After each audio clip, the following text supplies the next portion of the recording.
Warning, the following podcast has been classified as insanely lucrative. Listener discretion is advised. At first, I didn't understand why somebody would want to raise their prices because the algorithm that Amazon uses is based on people actually visiting your page and the conversion rate from those clicks to actual purchases. Your attention, please. Listening to the AMPM podcast may cause recurring revenue streams and unfair advantages over your competitors. Other side effects may include fatter wallets, fired bosses, and longer vacations. Listen at your own risk. Here's your host, seven-figure entrepreneur and online marketing madman, Manny Coates. Manny Coates. Hello, everybody, and welcome to the AMPM podcast. My name is Manny Coates, and I'll be your host. And this is the show where we discuss generating revenue 24 hours per day during the AM and the PM, thus the name of the show. As a matter of fact, it's Sunday. I was just watching the TV series Billions, pretty awesome show. And guess what, guys? I was making money while doing that. How cool is that? Pretty cool, I think. So I've got a few things I want to talk about. First of all, I apologize for the hiatus in getting podcast episodes out. Unlike, I think, a lot of podcasters where their primary business is podcasting, I have my main businesses. I still have my app business, mobile apps, and I've been working like crazy to build up the private label business. And so the podcast stuff, although I want to teach this as much as possible, that kind of gets sidetracked sometimes while I'm working on the other things. But that does lead me to a lot of cool information that I can talk about. And I want to talk about some of that stuff actually right now.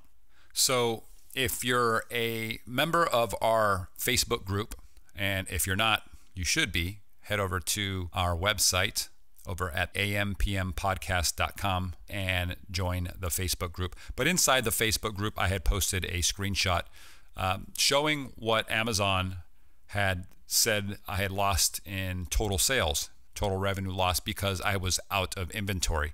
And it was a scary number. It was just over $140,000 in lost sales.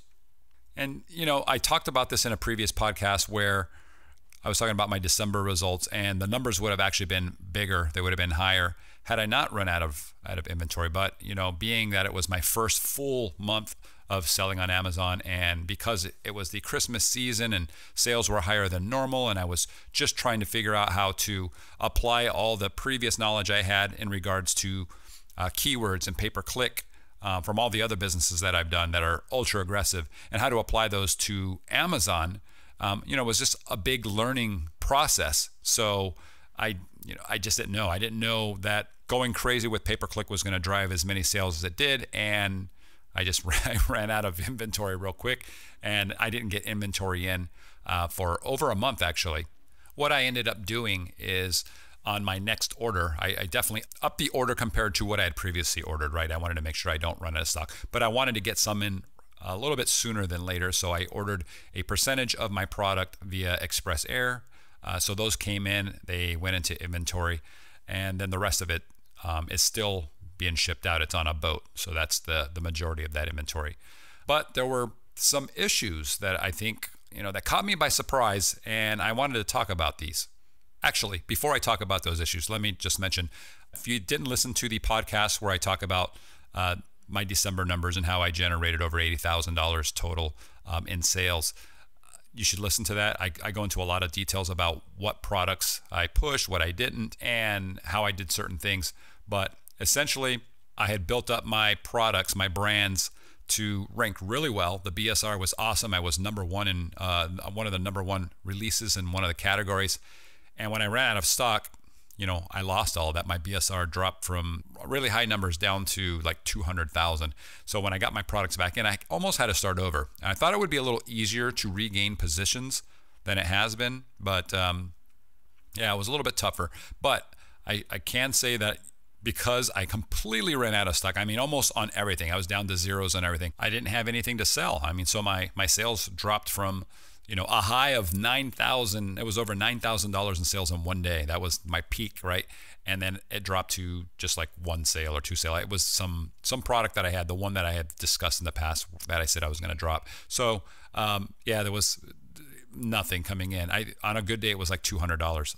So as soon as I got the inventory in, the Express Air inventory, I started driving some pay-per-click to the inventory, to the product line, doing a few little techniques. I was doing some experimenting that I hadn't had a chance to do because sales were just so good in December. And I learned a few things. It was pretty interesting. I'm now spending very little relative to what I was spending. In fact, yesterday I spent, I have it written down here, $233 in pay-per-click, and my sales were $2,015. So, not the best, not the worst either. During Christmas time, I was maxing out my bids on some of the campaigns. One campaign was doing over $500 per day. So I can max this out. I did a little test just recently where if I did a few things, I could drive it up to about $800 per day in pay-per-click. So that's a big number to float. You're talking about $24,000 a month just on pay-per-click. But, the sales jump up a lot. And then when your pay-per-click sales jump up, the way I set things up, my organic sales also go up. But I just don't have the inventory. As a matter of fact, I just ran out of inventory again. I wasn't planning on it, but again, I want to slap myself in the head. On one of the products, I ordered just enough of the Express Air products that I thought I could stretch out until the shipment came in by boat, but I miscalculated. So let me talk about this miscalculation, by the way. I think it's a very interesting mistake, I guess you would call it, or I really should have figured this out or thought about it. So let's talk about this. During Christmas, okay, two of my biggest products were in the same category. Okay, so they're not variations of each other, but they're similar things. So imagine you had, for example, you're selling a drone and then you're selling a remote control helicopter, right? Two similar products, but not the same thing. So basically somebody in the market for one might be in the market for the other. So anyways, I had both of these products, and one was selling for a little bit more than half the price of the other one. Okay, one was in its low 20s, the other one was in the $40 price range and above. So they were selling really well, but the lower one was outselling the more expensive one, which makes sense, right? Cheaper stuff typically will sell more units. So this time around, I ran out of both, so it didn't matter. But this time around, I ended up ordering a little bit more of the cheaper units because I knew they were going to sell a little bit better. They finally come in, and I start applying the standard pay-per-click strategies that I've always employed, right? And days go by, and I start noticing a trend, and that's the fact that the cheaper model, the cheaper unit that was selling quite well during Christmas relative to the more expensive model, is not selling as many as it was then. And in fact, I'm not talking about actual units, but in comparison to the more expensive unit, things have kind of flip-flopped. The more expensive unit now is actually selling way more units than the cheaper one by a factor of about almost 4 to 1. So I started scratching my head. I didn't understand, how did this happen? Is it something to do with my listing? Is it because I got pushed down too far on the BSRs, or something is actually missing in my campaign? And it finally dawned on me. It just kind of clicked. And what I'm almost positive that it is that during Christmas, or leading up to Christmas, people are in rampage mode. They're out there buying gifts for people, and they don't want to spend a lot of money on gifts, especially if you're buying things for friends or whoever it might be. Unless it's somebody really, really close to you, you're probably going to be watching what you spend. If it's not for yourself, you're probably going to be watching what you spend even more so, right? I mean, if it's something that you really want, you'll pay more. But if it's just going to be a Christmas gift, a lot of people are looking to spend $20, $30 on a gift, and that's enough. But if you start getting up to around $50, or at least upper 40s, it becomes kind of expensive. So during the Christmas season, the lower price model was selling like crazy versus the more expensive model. But now that Christmas is gone, the people that are actually buying these units are people that want these for the most part for themselves, and they're getting the higher quality, more luxurious model or product that we're selling out of the two. And the cheaper one is probably selling what it should have been selling. It was just inflated because of Christmas. The more expensive model is selling about the same as it was during Christmas in terms of units for the amount of advertising that's being pushed towards it. So that was a big aha moment. So think about that, guys. Does that make sense? I mean, you can't, or at least I can't, base any of my sales or the logic or decisions that I'm going to be making in terms of plans moving forward can't be based on December, because those numbers were all inflated and weird and wacky, and people were buying gifts. So now I know I've got a big boat full of product coming in with tons of these cheaper units. So I have a feeling these are going to last me a little while, and the more expensive units are going to run out a lot faster. So I was just about actually to order a new shipment of products. Actually, before the boat even arrived, I was going to order some more, because I'm doing the forecasting, right? I'm thinking ahead, like how many days am I going to have before I need new units? And because of the Chinese New Year and them being off for the next couple of weeks, I really need to place an order as soon as they get back. And I'm going to adjust things. I'm going to probably double up the order of the more expensive units and cut the cheaper model by half of what I was normally going to order. Anyways, I thought that was kind of an interesting scenario that happened with me. I was not expecting that at all. You know, I mean, if I was looking at those numbers, and for sure I ordered the right ratio, and I didn't. So let me talk about a couple other things. Again, we're going back to when I ran out of inventory and why it's actually scarier than I thought. Okay. Now, depending on who you talk to, there's two trains of thought, I think, for the most part, on running out of inventory versus raising your price up really high on your product to make sure that nobody buys it, right? You're slowing down the sales at least, so that you don't run out of inventory. Well, at first I didn't understand why somebody would want to raise their prices, because the algorithm that Amazon uses is based on people actually visiting your page and the conversion rate from those clicks to actual purchases. So if you're increasing your increasing your price really, really high, and you're getting people to actually click over to your page or your product page and they're not buying, your conversion rate goes down, which means Amazon starts seeing you less relevant for those keywords, and it actually affects you negatively long term. So anybody that teaches that strategy, I don't think it's a good idea. Okay. The other thing you can do is to not raise your price, and then you just run out of inventory. And that's okay, because then at that point, when you're out of inventory, the algorithm isn't going to penalize you in terms of conversions, because you have no more traffic coming to the page. But here's where it gets kind of nasty, and this happened to me a lot. When you run out of inventory, everybody can hijack your page technically, right? You're not competing with them, so anybody that has any kind of listing or says they have your product can jump on your listing and start selling like immediately. If they're the only ones, boom, they get on there at no matter what the price is, no matter what their seller rating is, they get it. Now, if you have product, like right now, it'd be very difficult if I have something in stock for somebody to hijack my page, because it's going to come down to a number of factors, price being one of them, but also their seller rating, right? So if they've got a really crappy seller rating, it's going to be much more difficult for them to take over a listing. So since I didn't have any inventory, everybody was jumping on these listings. There were Chinese suppliers or I guess companies. There was one from Hong Kong. At one point I had, I think, 2 or 3 hijackers on one listing. Like they were bidding against each other to try to get the position. It was kind of funny watching it, but I was a little bit stressed out. Managed to get them all off before my product came in.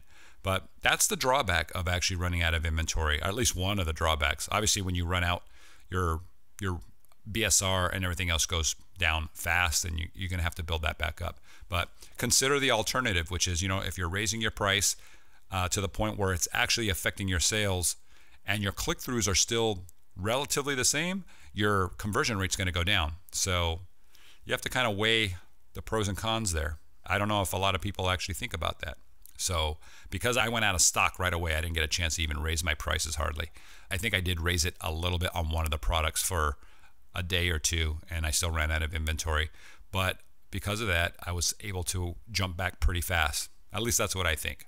I don't know the back ends of the Amazon algorithm, but that's what I think. And I think it shows, right? Because I paid just over $200 in pay-per-click yesterday. My sales are over 2,000 already. I'm moving up daily in terms of the search positions for each of the keywords. I'm tracking that.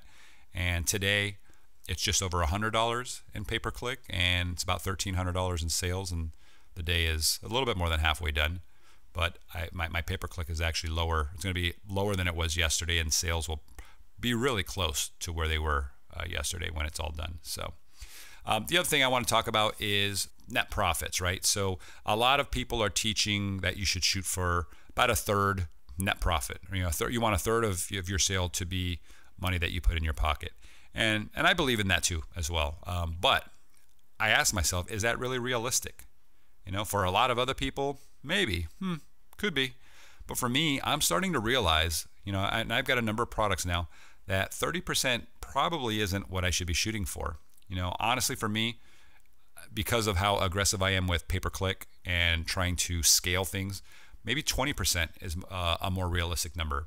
So for every $100,000 that I generate per month, I can put 20 grand, in pure profit in the bank. I'm talking about all expenses. So I'm not just talking about manufacturing costs and FBA costs. I'm talking about the shipping and the refunds and everything else that goes into something that will actually take money out of the sales that you're making. So when it's all said and done, 20% for me is pretty solid. I think that's kind of a number that's averaging for all the SKUs that I'm selling. Another thing I want to talk about, and I mentioned this in a previous podcast as well, was that I had this really weird product. I think you'll remember I said, I'm going to be ordering this weird product, and I didn't really want to describe it. I didn't even know how to describe it, but it just, it's super strange. Nobody else, I think there's one other company that sells it. I've only seen one company that sells it. And I knew it wasn't going to sell a lot. That was the whole idea. The idea was to try to get it to make some sales, have almost no competition, have almost no cost in pay-per-click, see if I make those sales, and see if it would just be a consistent money maker. And if it did, I could, find 10, 20, 30, 40 other products like that and continue the trend. So I wanted to give you kind of an update on that. Okay, so it's not doing as well as I hoped. I thought it would do a little better. It went on sale in January, right? And I'm looking at the numbers now. We've done 40 sales total in January, and this is on there's a variation. There's 4 variations of this product. Okay, so 40 sales, about $10 profit. So it's made $400 in profit off the sales. It's $400 in my pocket. Okay, it's $400 in a month. It's not the worst thing. It's not fantastic, but think about it. That's almost $5,000 extra per year. Think of it as a $5,000 raise to my annual salary. So hey, that's not a bad thing if you think about it. I haven't spent a lot of time on the pay-per-click for this. I've kind of tweaked it a little bit. One day, I probably spent about 30 minutes on it and kind of let it run, but it was generating such a low number of sales that it's really low on my priority list. So I haven't really gone in and tweaked it too much, but I will. And I probably can. I figure I could probably double, maybe even triple the sales. Now that's tripling the sales is bringing it from, what am I at? One, maybe 1.5 sales per day on average. So I might be able to get it to 3 or 4 sales per day. So that's an extra $30, $40 per day. So at 4 sales, that's going to be $1,200 a month. So it's not bad. $1,200 a month times 12 months. So $14,000 extra per year if I can get it to that point. So that's the update on that. I still think it could be a cool thing if you can find these little products that nobody is selling, that's super odd and niche, and that's, there's no competition. And the product is my cheapest product to source. It costs me nothing. Like it's almost free, at least compared to my other products, right? This one I can get made for under $1 for some of the variations. One of the variations is a little bit more expensive. So yeah, that's pretty much the update, guys. I want to get back into doing podcasts on a more regular basis now that things are a little bit more under control. I wanted to get something out there. One of the things that I've really been dumping a lot of time into, I can't really say too much about it, but it's a new project that I've been working on in collaboration with a couple other people, and it's super awesome. It's crazy. I can't wait to talk about it. Probably another, I don't know. I'm not going to say. I don't want to say, hey, it's going to be ready, in 3 months, and then that date goes by. But, could be longer, could be sooner.